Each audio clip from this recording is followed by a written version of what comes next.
ਬੰਗਲਾਦੇਸ਼ ਵਿੱਚ ਪੈਦਾ ਹੋਏ सियासी संकट उत्ते बोले मनीष तिवाड़ी, देखो की कुछ कहा। उनको भी अपने संज्ञान में ले लेंगे जब वो बयान देंगे। तो मैं दो तीन बातें आपके समक्ष रखना चाहता हूं। बांग्लादेश से अध्यक्ष जी भारत का एक विशेष रिश्ता रहा है।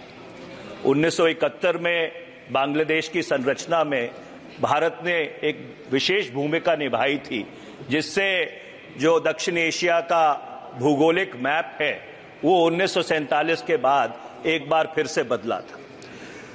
जो परिस्थितियां बांग्लादेश में आज की तारीख में उत्पन्न हैं वो बहुत ही संवेदनशील है और बहुत ही चिंताजनक है।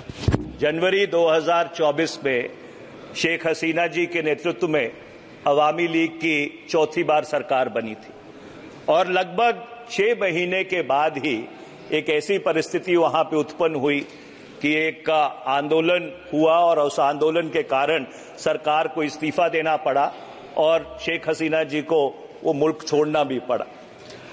मैं अध्यक्ष जी आपके माध्यम से सरकार के संज्ञान में ये बात लाना चाहता हूं कि सिर्फ बांग्लादेश ही नहीं है, पिछले 3-4 वर्ष में दक्षिण एशिया के कई ऐसे मुल्क हैं जहां पे राजनीतिक अस्थिरता काबिज रही है। चाहे म्यांमार हो, चाहे श्रीलंका हो, चाहे मालदीव्स हो, और पाकिस्तान में भी जो फौज का वर्चस्व है वो सिविलियन सरकार के ऊपर बढ़ता जा रहा है। चीन का हस्तक्षेप भी वेस्टर्न इंडियन ओशन में पिछले कई वर्षों में बढ़ा है और इसलिए मैं सरकार से ये जानना चाहता हूं, क्योंकि भारत दक्षिण एशिया का सबसे प्रमुख मुल्क है और दक्षिण एशिया में अगर अस्थिरता होती है उसका सीधा सीधा असर भारत पे पड़ता है और सबसे ज्यादा प्रभाव भारत पे पड़ता है।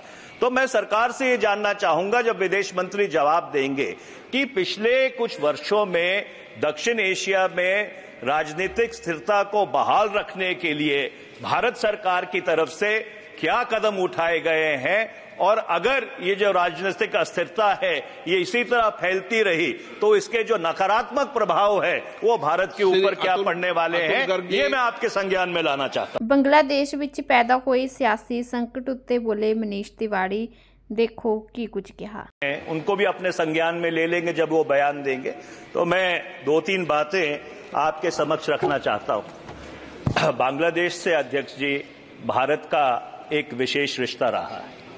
1971 में बांग्लादेश की संरचना में भारत ने एक विशेष भूमिका निभाई थी, जिससे जो दक्षिण एशिया का भूगोलिक मैप है वो 1947 के बाद एक बार फिर से बदला था।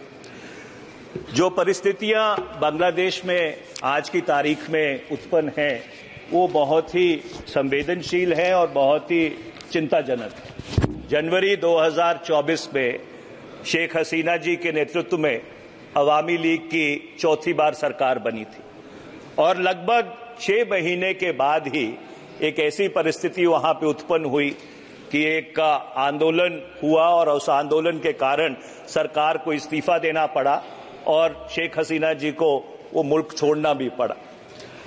मैं अध्यक्ष जी आपके माध्यम से सरकार के संज्ञान में ये बात लाना चाहता हूं कि सिर्फ बांग्लादेश ही नहीं है, पिछले 3-4 वर्ष में दक्षिण एशिया के कई ऐसे मुल्क हैं जहां पे राजनीतिक अस्थिरता काबिज रही है। चाहे म्यांमार हो, चाहे श्रीलंका हो, चाहे मालदीव्स हो, और पाकिस्तान में भी जो फौज का वर्चस्व है वो सिविलियन सरकार के ऊपर बढ़ता जा रहा है। चीन का हस्तक्षेप भी वेस्टर्न इंडियन ओशन में पिछले कई वर्षों में बढ़ा है और इसलिए मैं सरकार से ये जानना चाहता हूं, क्योंकि भारत दक्षिण एशिया का सबसे प्रमुख मुल्क है और दक्षिण एशिया में अगर अस्थिरता होती है उसका सीधा सीधा असर भारत पे पड़ता है और सबसे ज्यादा प्रभाव भारत पे पड़ता है।